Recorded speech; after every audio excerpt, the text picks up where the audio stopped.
What's up, guys? Back with another video of me reading The Big Short. I think this is part 7. I haven't read for like 2-3 days, and it's gonna be another 30 minutes of reading. So I'm gonna continue from where we left off last time. Right. Found it. So 30 minutes starting now. Still, if a team of experts had set out to create a human being to maximize the likelihood that he would terrify Wall Street customer, they might have designed something like Lipman. He traded bond for Dust Bank, but like most people who traded bond for Dust Bank or for Credit Suisse or UBS or one of the other big foreign banks that had purchased a toehold in the US financial market, he was an American, thin and tightly wound. He spoke too quickly for anyone to follow exactly what he was saying. He wore his hair slicked back in the manner of Gordon Gekko and the sideburns long in the fashion of an 1820s romantic composer or a 1970 porn star. He wore loud tie and said outrageous things without the slightest apparent awareness of how they might sound if repeated unsympathetically. He pumped his conversation with cryptic references to how much money he made. For instance, people on Wall Street had long ago learned that their bonuses were the last thing they should talk about with people of Wall Street. Let's say they paid me $6 million last year, Lipman would say. I'm not saying they did. It was less than that. I'm not saying how much less. Before you could protest. But I never asked. He'd say, the kind of year I had, no way they pay me less than $4 million. Now he had you thinking about it. So the number is between 4 million and 6 million. You could have started out talking about New York City ballet, and you wound up playing Battleship. Lipman kept giving you these coordinates until you were almost forced to identify the location of the ship. Exactly what just about everyone else on Wall Street hoped you'd never do. In further violation of the code, Lipman was quick to let people know that whatever he had been paid by his employer was not anything like what he had been worth. Senior management's job is to pay people, he said. If they fuck 100 guys out of 100 grand each, that's 10 million more for them. They have 4 categories: happy, satisfied, dissatisfied, disgust. If they hit happy, they've screwed up. They never want you happy. On the other hand, they don't want you so disgusted you quit. The sweet spot is somewhere between dissatisfied and disgusted. At some point in between 1986 and 2006, a memo had gone out on Wall Street saying that if you wanted to keep on getting rich, shuffling bits of paper around to no obvious social purpose, you had better camouflage your true nature. Greg Lipman was incapable of digesting himself or his motives. That was hard to read. Holy crap. I need to like set a timer again somehow. It didn't go off. Sorry about that.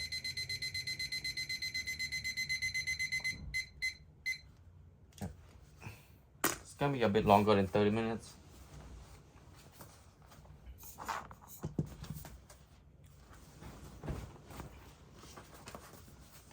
I don't have any particular allegiance to Dutch Bank. He said, "I work here. That's not that was not an unusual attitude. That was unusual. That it was What was unusual was that Lippmann said it. The least controversial thing to be said about Lippmann was that he was controversial. He wasn't just a good bond trader, he was a great bond trader. He wasn't cruel, he wasn't even rude, at least not intentionally.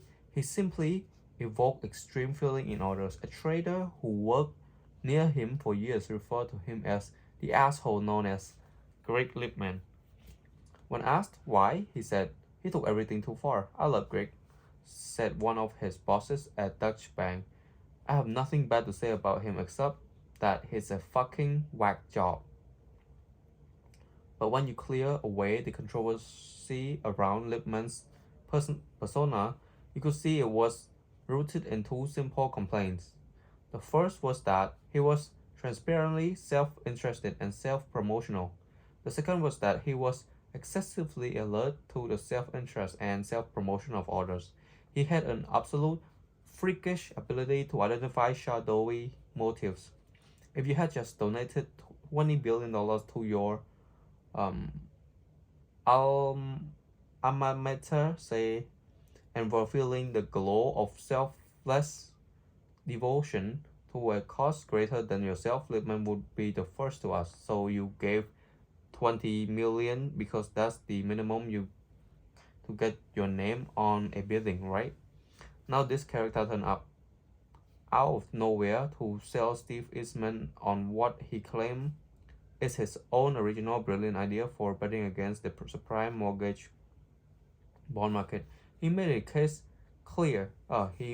case with a long and involved 42-page presentation. Over the past 3 years, housing prices had risen far more rapidly than they had over the previous 30.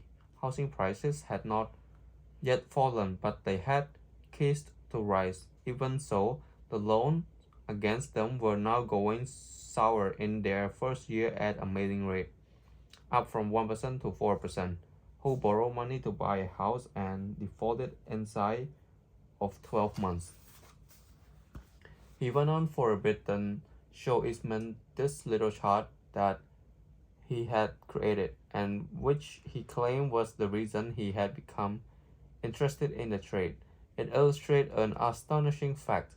Since 2000, people whose home had risen in value between 1 and 5% were nearly 4 times more likely to default on their home loan than people whose home had risen in value more than 10%. Millions of Americans had no ability to repay their mortgage unless their houses rose dramatically in value, which enabled them to borrow even more. That was the pitch in a nutshell. Home prices didn't even need to fall. They merely need to stop rising at the unprecedented rate they had the previous few years for vast number of Americans to default on their home loan.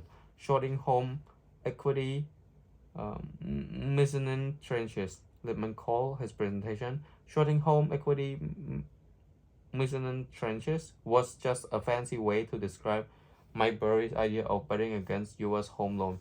Buying credit default swap on the crappiest triple B slide of a subprime mortgage bond.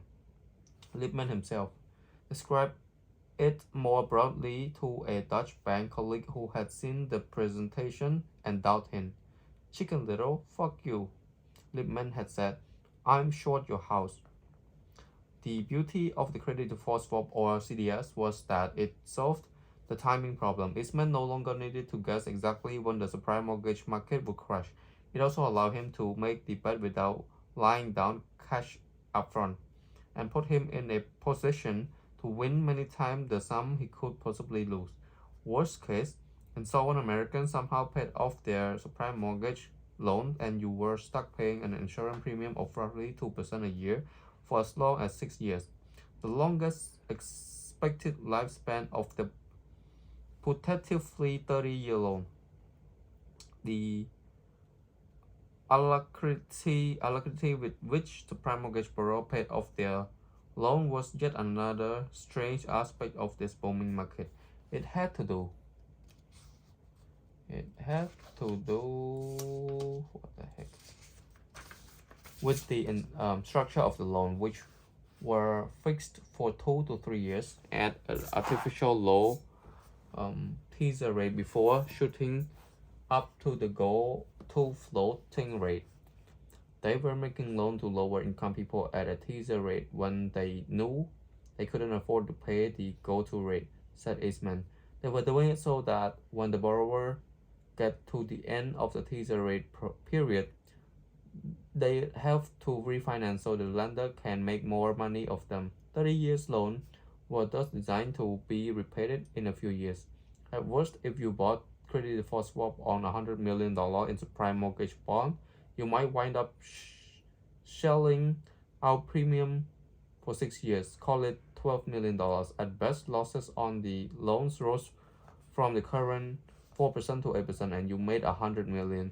The bookies were offering you odds of somewhere between 6 to 1 and 6 to 10, when the odds of it working out felt more like 2 to 1. Anyone in the business of making smart bet couldn't not do it.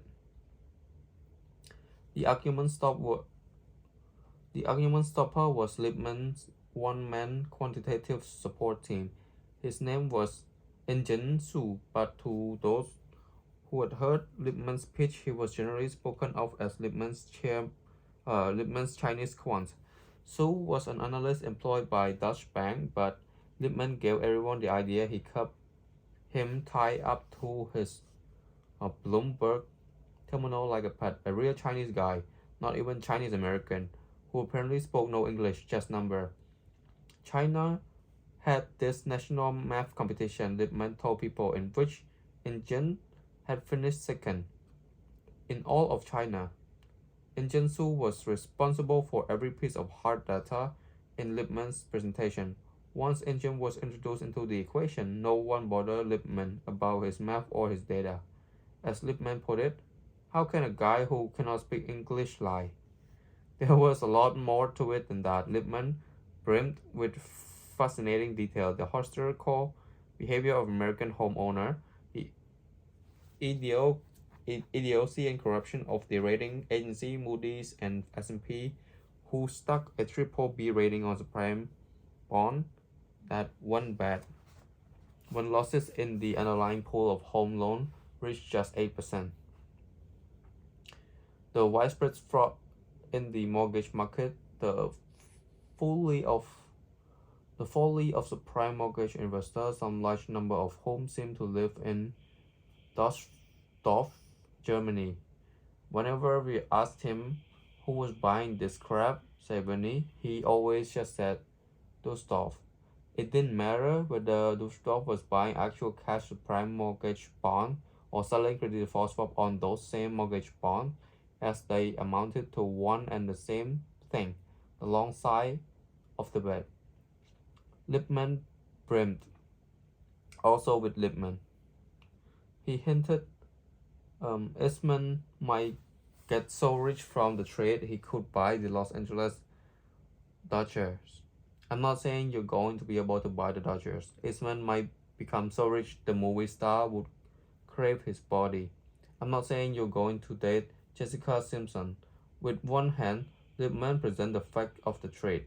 With the other, he tap away like a dowser, probing for a well-hidden deep in Eastman's character. Keeping one eye on Greg Lipman and the other on Steve Eastman, Vincent Daniel half expected the room to explode. Instead, Steve Eastman found nothing even faintly objectionable about Greg Lipman. Great guy. Eastman really only had a couple of questions. The first, tell me again how the hell a credit default swap work. The second, why are you asking me to bet against bond your own firm is creating and arranging for the rating agency to misrate? In my entire life, I never saw a sell-side guy come in and say, short my market, said Eastman. Lipman wasn't even a bond salesman. He was a bond trader who might be expected to be long these very same subprime mortgage bond. I didn't mistrust him, said Eastman. I didn't understand him. When it was the was the one who was sure he was going to fuck us in some way. Eastman had no trouble betting against the prime mortgage. Indeed, he could imagine very little that would give him so much pleasure as the thought of going to bed each night, possibly for the next 6 years. Knowing he was short a financial market he had come to know, and despite and was certain would one day explode. When he walked in and said, "You can make money shorting the prime paper," it was like putting a naked supermodel in front of me, said Eastman. What I couldn't understand was why he wanted me to do it. The question, as it turned out, was more interesting than even Eastman suspected.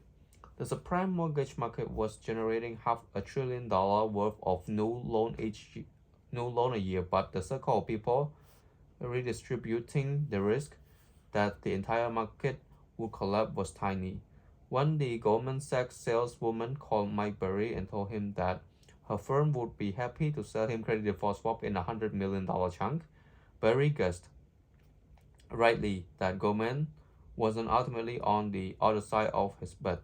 Goldman would never be so stupid as to make huge naked bet that billions of insolvent Americans would repay their home loan. He didn't know who, or why, or how much, but he knew that some giant corporate entity with a triple-A rating was out there selling credit default swap on the prime mortgage bond. Only a triple-A rated corporation could assume such risk. No money down, no question asked. Burry was right about this, too. But it would be 3 years before he knew it.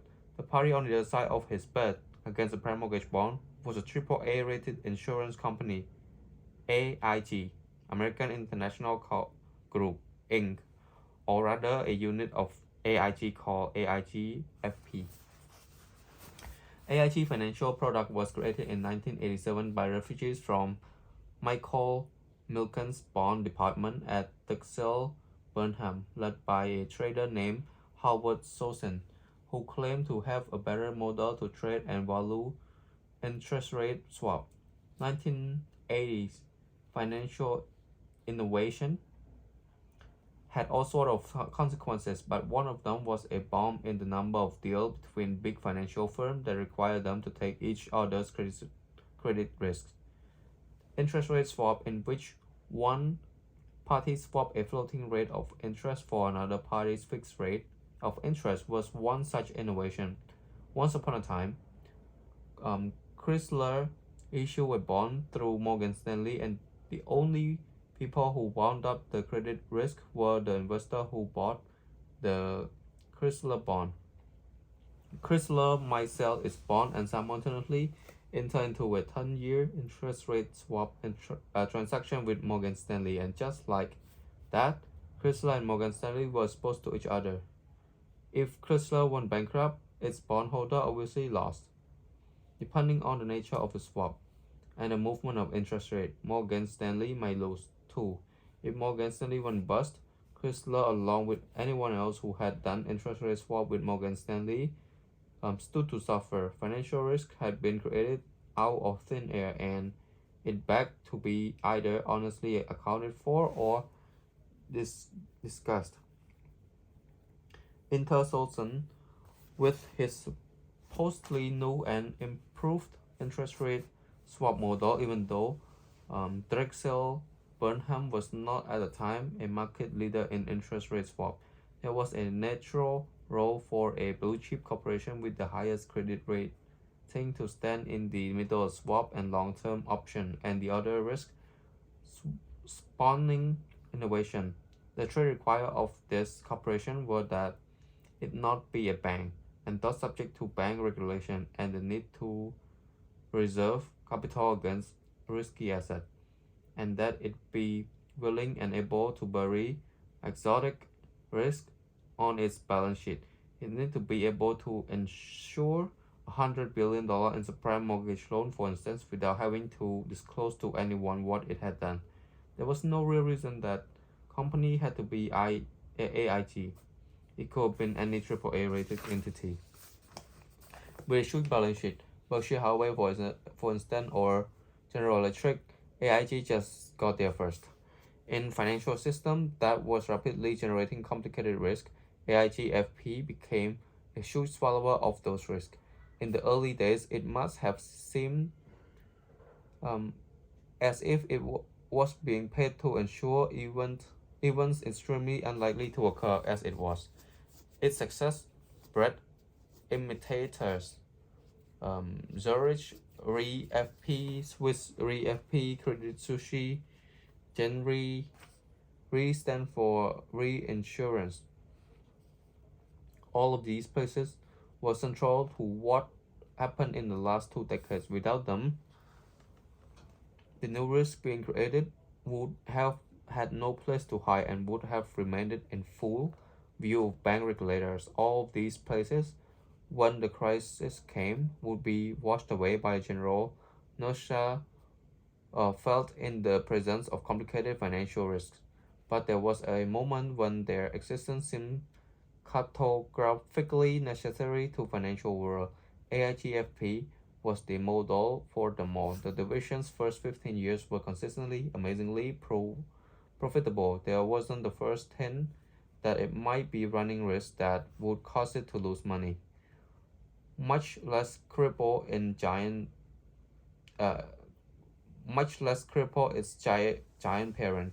In 1993, when Howard Sussin left, he took with him nearly $200 million. His share of what appeared to be a fantastic money machine. In 1998, AIGFP entered the new market for corporate credit default swap. It sold insurance to bank against the risk of default by a huge number of investment-grade public corporations.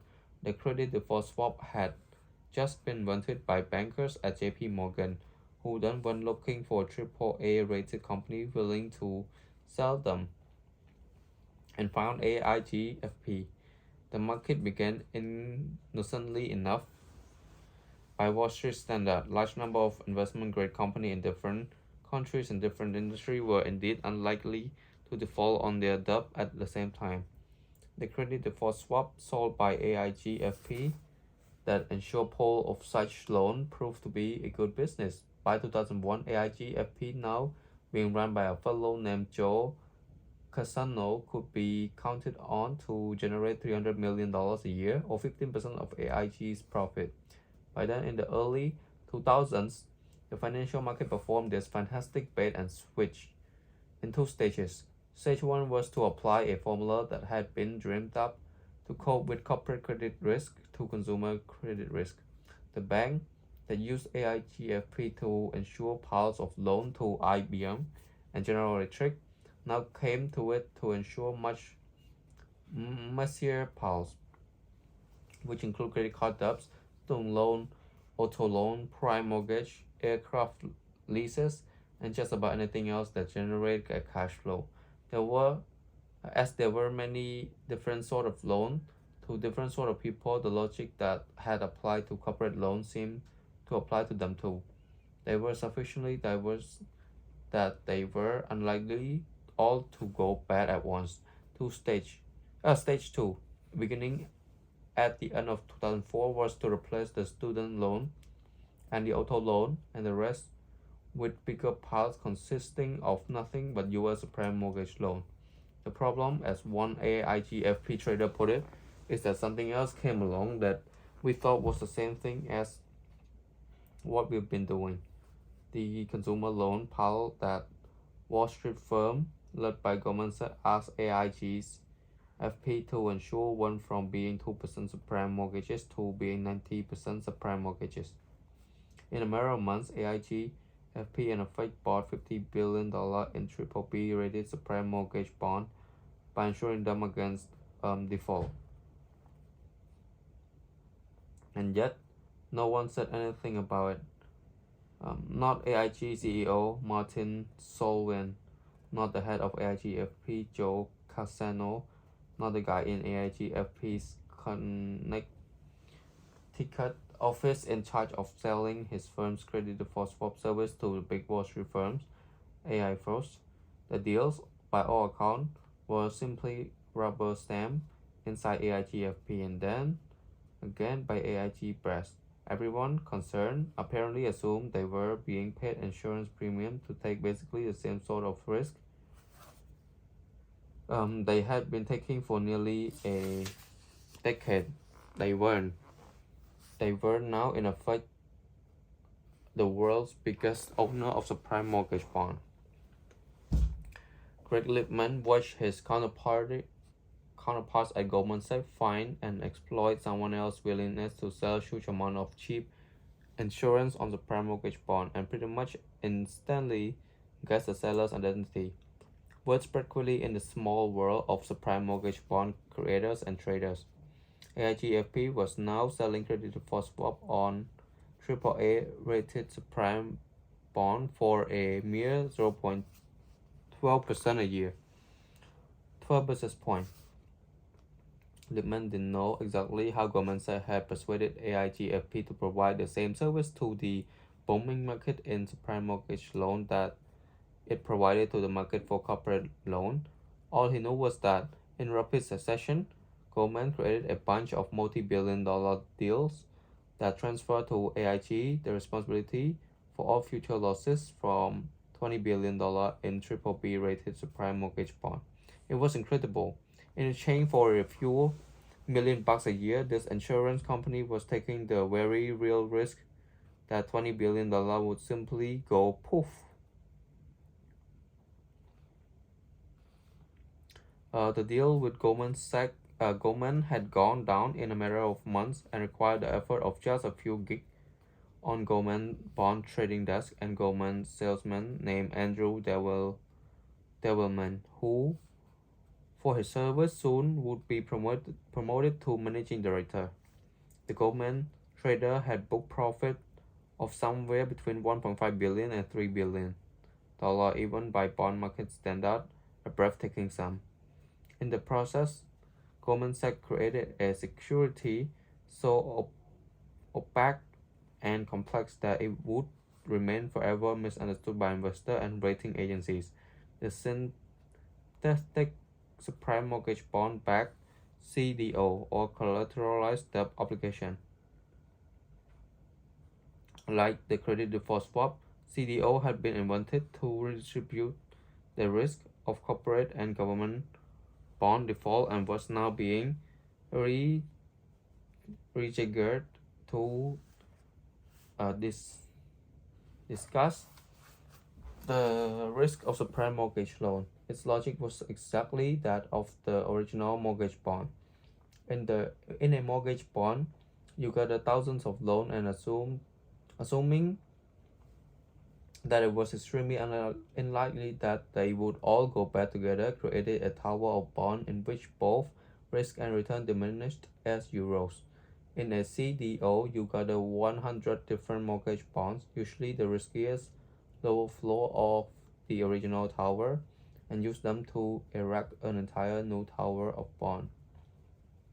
The innocent observer might reasonably ask, what's the point of using floor from one tower of debt simply to create another tower of debt? The short answer is they are too near to the ground, more prone to flooding. The first to take losses. They bear a lower credit rating, BBB. BBB rated bonds were harder to sell than AAA rated ones on the safe upper floor of the building. The long answer was that there were huge sum of money to be made if you could somehow get them re-rated as AAA, thereby lowering their perceived risk. However, dishonestly and artificially. This is what Goldman Sachs had cleverly done. Their soon to be everyone's nifty solution to the problem of selling the lower floors appear in retrospect almost magical, having gathered 100 ground floor from 100 different subprime mortgage building, 100 different BBB rated bond. They persuade the rating agency that these weren't, as they might appear, all exactly the same things. They were another diversified portfolio of assets. This was absurd. The 100 buildings occupy the same floodplain In the event of flood, the ground floor of all of them were equally exposed. But never mind.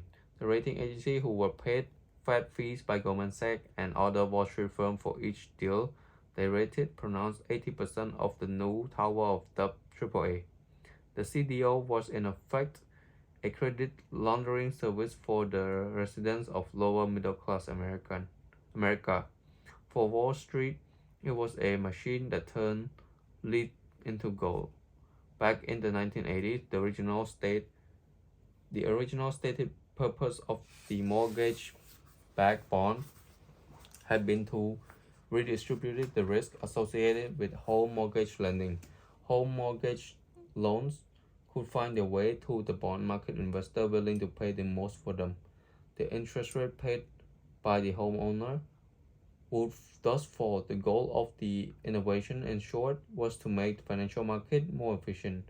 Now somehow the same innovation spirit was being put to the opposite purpose, to hide the risk by complicating it. The market was paying Goldman Sachs bond trader to make the market less efficient. With stagnant wages and booming consumption, the cash-strapped American masses had a virtually unlimited demand for loans, but an uncertain ability to repay them. All they had going for them, from the point of view of Wall Street financial engineers, was that their financial face could be misconstructed as correlated by assuming that one pile of subprime mortgage loan wasn't exposed to the same forces as another. The subprime mortgage bond with loan heavily concentrated in Florida wasn't very much like a subprime mortgage bond more concentrated in California. The engineer created the illustration of security. The AIGFP accepted the illustration as reality. The people who work on the relevant Goldman Sachs mortgage bond trading desk were all extremely intelligent. They had all done amazingly well in school and had gone to Ivy League University, but it didn't require any sort of genius to see the fortune to be had from the laundering of BBB rated bonds into AAA rated bonds. What demanded genius was finding $20 billion in BBB rated bond to launder. In the original tower of loan, the original mortgage bond, only a single thin floor got BBB. $1 billion of crappy home loan might yield just $20 million of the crappiest BBB tranches. Put another way, to create $1 billion CDO composed solely for BBB rated subprime mortgage bond, you need to lend $50 billion in cash to actual human beings. That took time and effort. A credit default swap took neither. There was more than one way to think about Mayberry's purchase of $1 billion in credit default swap. The first was as a simple, even innocent insurance contract. Barry made his seminal premium payment and in return received protection against the default of $1 billion worth of bond. He'd either be paid zero if a BBB rated bond he had insured proved good, or $1 billion if those BBB rated bonds went bad.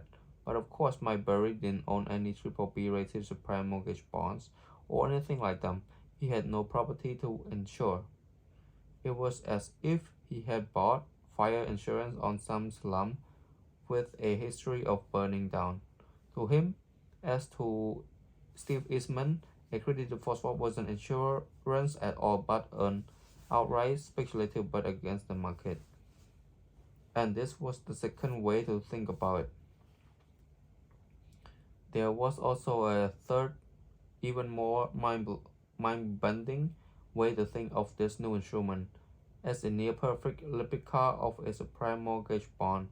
The cash flow of Mayberry's credit default swap replicated the cash flow of a BBB rated subprime mortgage bond that he wagered against. The 2.5% a year in premium Mayberry was paying mimic the spread over LIBOR that BBB subprime mortgage bond paid to actual investor. The $1 billion whoever had sold Mayberry his credit default swaps stood to lose if the bond went bad, replicated the potential losses of an actual bond owner.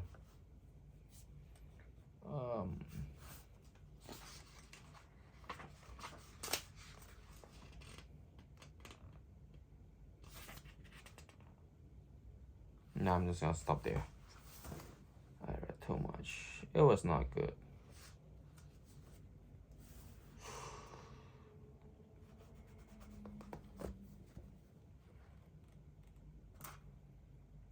Yeah, we are at page 75 now, guys.